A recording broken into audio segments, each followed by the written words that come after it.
ऐसा कोई व्यक्ति नहीं जिसके भाग्य में भगवान ने सुख नहीं लिखा। लिखा है, बस थोड़ा सा मंथन करना पड़ेगा। थोड़ा सा मंथन करोगे तो वो सुख प्रकट।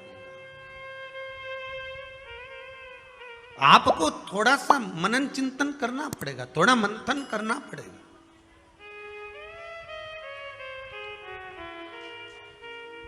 महाराज,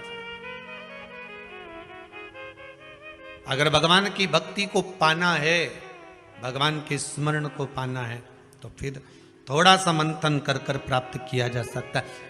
भगवान से निवेदन करना कि मुझे मेरे भाग्य का देना, मुझे दूसरे के भाग्य का नहीं चाहिए। जो मेरी किस्मत में लिखा हो वो देना, हमें दूसरे के हिस्से का। और जो दूसरे के हिस्से का लेता है उसकी दशा क्या होती है, शिव महापुराण की कथा कहती है। जो दूसरे का हिस्सा खा लेता है, दूसरे का हिस्सा ले लेता है, शिव महापुराण कहती है उसकी दशा क्या होती है वो भी देख लीजिए। उसमें एक देवता ऐसे हैं जिन्होंने दूसरे का हिस्सा खाने का प्रयास किया था। एक देवता ऐसे हैं जिन्होंने दूसरे का हिस्सा खाने का प्रयास करा था, और आज भी उस देवता से दुनिया डरती है। और उन्होंने दूसरे का हिस्सा खाने का प्रयास करा था तो शंकर भगवान ने उसको भी नहीं छोड़ा था। कौन से देवता हैं? वो बाल्टी में हर शनिवार को आते हैं आपके यहां। कौन से? शनि देव। उनने क्या करा था? भगवान सूर्य नारायण ने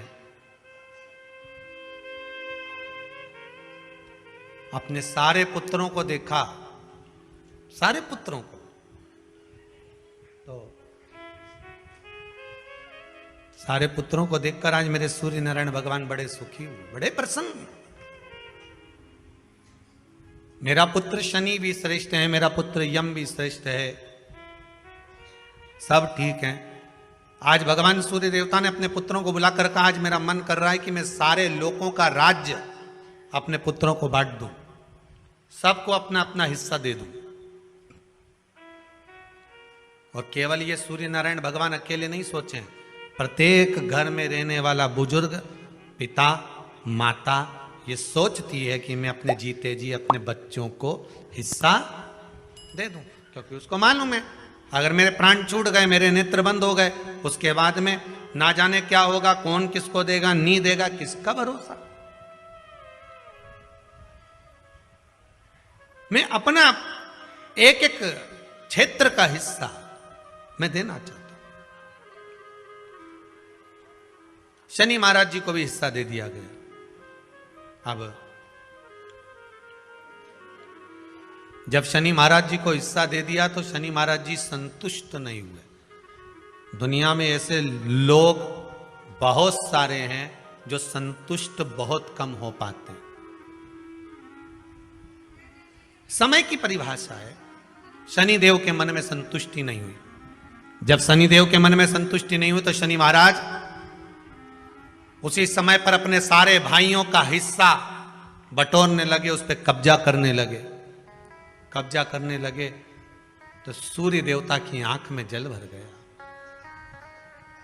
कितना तेजवान सूर्य नारायण, कितने तेजवान, कितना तेज भगवान सूर्य के पास में था, पर शनि महाराज को देखकर आज रो रहे हैं। शनि महाराज को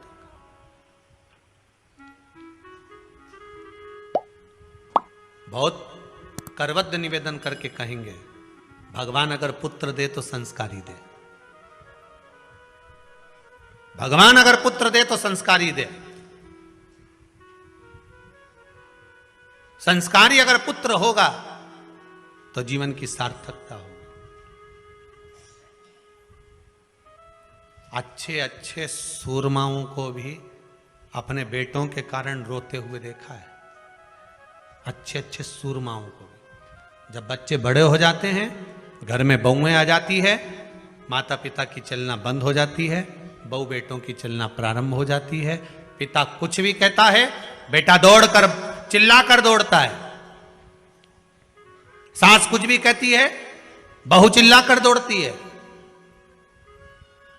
अच्छे अच्छे सुरमा को भी। इसीलिए आपको बार बार कहते हैं, जब तक शरीर चले और तुम्हारे घर में चले, तब तक सारे दान पुण्य भजन कीर्तन सत्संग तीर्थ सब कर लो। उसके बाद में अगर 50 रुपया भी दान करोगे नहीं तो छोरा की दृष्टि में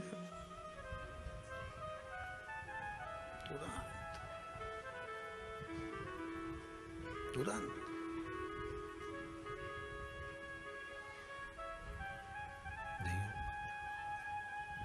भगवान सूर्य देवता ने शनि महाराज को समझाया, नहीं माने शनि देवता, मानने को ही तैयार नहीं, मैं काहे को मानूं।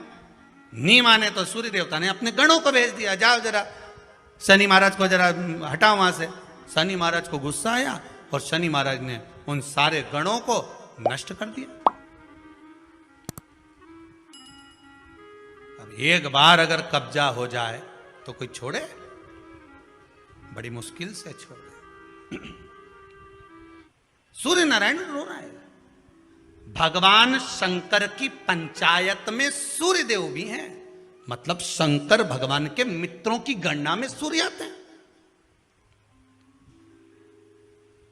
भगवान विष्णु, सूर्य नारायण, शंकर भगवान, मां दुर्गा, गणेश जी, ये पंचायत है ना शंकर की, शिव पंचायत। शिव परिवार में कार्तिकेय, गणेश जी, पार्वती जी, शंकर जी, नंदी, ये शिव परिवार। पंचायत में सूर्य देवता आते हैं। सूर्य नारायण को रोता हुआ देखकर भगवान शंकर को बड़ा दुख है। शिव जी ने पूछ लिया, क्या बात है, आप रो रहे हो? नारायण क्या हो गया? मेरा बेटा मानने को तैयार नहीं है। आप चिंता मत करो, अभी देखता हूं मैं जाकर। और भगवान शंकर ने जाकर तुरंत सूर्य नारायण भगवान के कहने पर शनि देव को जाकर समझाया। इतने में तो शनि देव आग बबूला हो गए। आग बबूला होकर शनि देव ने कहा, ए शिव, आप मुझे जानते नहीं हो?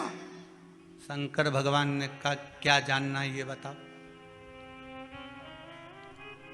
क्या जानना है ये बताओ। शनि देव कहते हैं, आप मेरी दृष्टि को नहीं जानते। शंकर भगवान ने कहा, तू भी नहीं जानता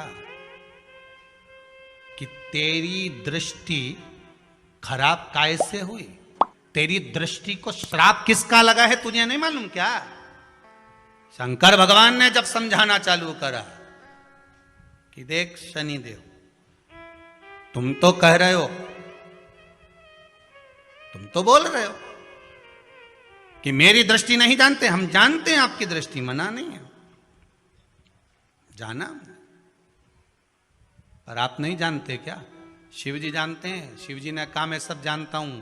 आपका विवाह करा सूर्य देवता ने, आपकी पत्नी घर में आ गई, आप अपनी पत्नी को देखते तक नहीं थे, इसलिए आपकी धर्म पत्नी ने आपको श्राप दिया कि जिस पति ने मुझ पर दृष्टि नहीं डाली, मेरे वो पति की दृष्टि कुदृष्टि हो जाए, जिस पे डालेगा वो बर्बाद हो जाएगा। शनि देव बोले, आप मेरी पत्नी की याद मत दिलाओ। अच्छे से अच्छा सूरमा अगर पार्टी में ज्यादा बड़बड़ कर रहा हो ना, तो उसकी धर्म पत्नी के लाके खड़ा कर दो, 2 मिनट में चुप हो जाएगा। 2 मिनट में चुप। शनि महाराज ने कहा, आप मेरी पत्नी की याद मत दिलाओ। शंकर भगवान बोले, ए शनि, फिर समझा रहा हूं, हिस्सा छोड़ेगा कि नहीं छोड़ेगा? शनि बोले, नहीं छोड़ूंगा। शंकर भगवान ने उठाया, पीपल के पेड़ के नीचे ले गए और पीपल के पेड़ के नीचे शनि महाराज को उल्टा लटका दिया। 19 साल तक शनि महाराज को पीपल के पेड़ के नीचे शंकर जी ने लटका के रखा। अब बोल। तो किसी ने कहा, गुरुजी ये शनि महाराज उल्टे लटके थे पीपल के पेड़ के नीचे 19 साल तक, तो ये लटके रहे, खुलते नहीं बना? शंकर भगवान भी बाप से भी बड़े बाप थे, अकेले थोड़ी ना बैठे थे। शनि महाराज की पत्नी को मैं बिठा के रखा था, लटके, अब उतर नीचे। शनि महाराज ने देखा, इसी ने मुझे श्राप दिया है, मेरी दृष्टि कुदृष्टि हो जाए। और इसको मैं देखना पसंद नहीं करता, तो शनि ने 19 साल तक आंख नहीं खोली। शंकर जी ने भी कह दिया था यहीं बैठी है, खोल मत लीजिए,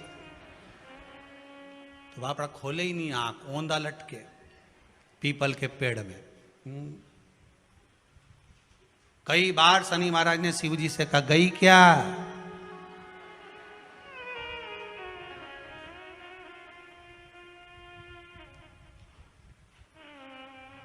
शनि महाराज बोले अब नहीं करूंगा, ये तो भगा दो।